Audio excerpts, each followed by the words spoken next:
Waa idin salaamay saaxiibadeeda qaaliga ah meel walba aad joogtaan soo dhawaada. Maanta kama hadli doono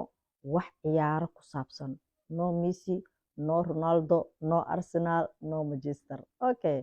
Maanta waxaa baranaysaan Samaaro. Ma fahanteen? Sucaada Samaaro ayaa baranaysaan.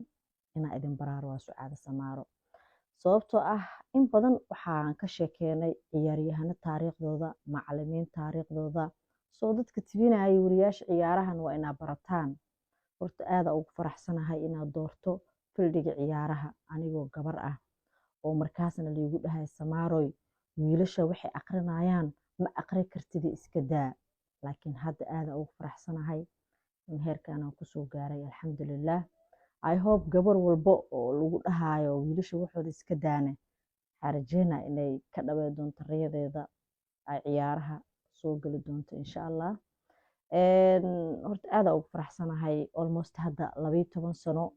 aan kusii dhowahay mihnada saxaafadda aan ku jiro. Saxaafadda dabcan qof walba si ayuu usoo galaa. Aniga qaybta ciyaaraha kasoo bilaabay maadaama aysan jirin maxaan ku rahdaa anaga ciyaaryahanada ka sheekeen waxaa lagu qoraa Wikipedia Googlaha YouTube-ka meel walba laga helaa soo maahan soo taariikhahooda marka anaga waa inaad taariikhaheena dadka barnaa soo maahan okay dhinaca wanaagsan insha Allah idinka bari doona Samaara ani yaraanteeda kasoo bilaabaya intaa saxaafadda kusoo biirin waxaa lahaa riyooyin badan waxaa ahaa qof hami badan waxaa ahaa qof aad u jecel waalidkeed ani agoonnima lagu soo koriyey hooyadii kaligeeda isoo korisay mafahanteen aabahay anigoo yar ayuu geeriyooday ilaaha u naxariisto soo waxaa ahaa qof yaraanteedaba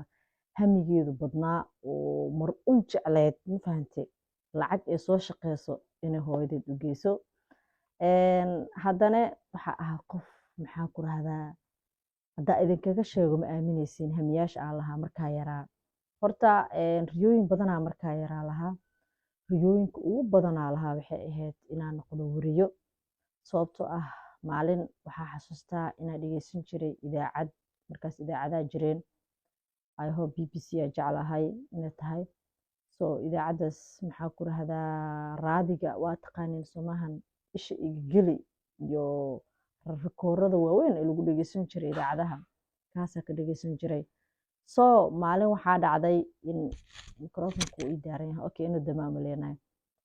waxaa dhacda maalin in maxaa ku rahdaa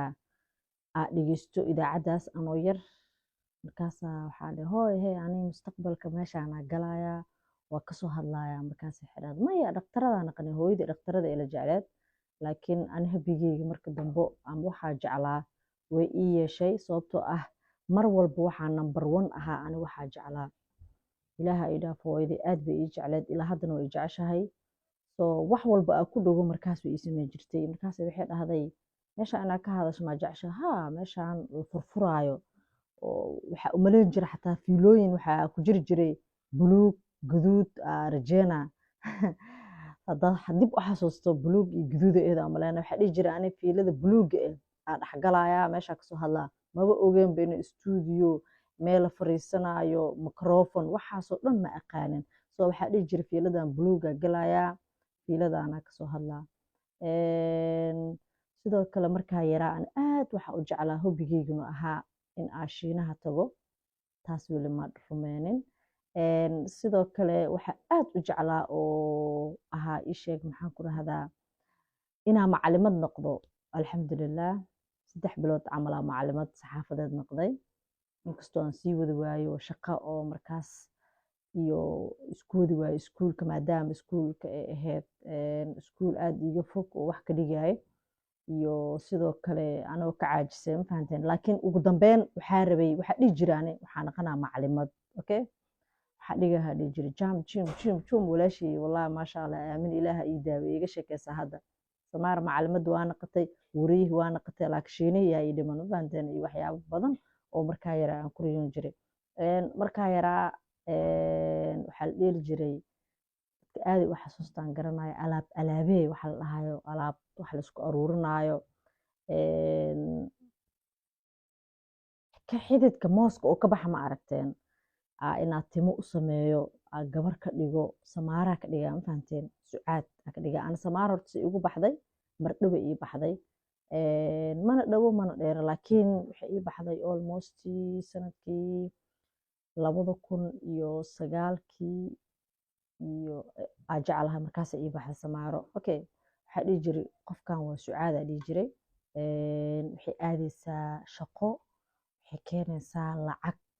joornaalka oo markaas sokorta waxa ku duubi jirnay joornaal faahfaahsantii ma dadkii hore joornaalkaas inaa jarjaro lacag ka dhigo atiriyo dhigi jiray hooyo 1 2 3 ilaa 50 hooyo 50 kana soo shaqeeyaa dhigi jiray shaqadeedii ugu horeysana $50 qaato oh my god wallahi riyooyinka qaar way isfurayaan markaa yareed wax walba ku hamisay markaa weynaatay hadaa ka dhabayso qof adagaa taan fahantay so riyooyinka markaa yaraa way badnaayeen sidoo kale hal faawul galaa jirto faawulkaasoo ahaa mid cajiib ah fahantay maxaa tixsigan asigan riyooyinkii mu kamid ah marka hadda intaas waxa kusoo keenayaa riyooyinkeyga waxa jeclaa waxyaabaha ka dhabeeyay saxaafadda waa ka dhabeeyay sidoo kale maxaa ku rahdaa iskuulka inaa dhigo waa ka dhabeeyay waxa ii dhimashiinihii Soomahan iyo riyooyin badan kale oo lahaa part 2 ayaa ku daawanaysaan sheekadeedu way sii soconaysaa ilaa iyo stage-ka hadda aad joogo ayaa ka sheekeyn doona iyo sida ku soo gaaray insha Allah hadda meesha iga baandheeya share gareeya like gareeya part 2 na coming soon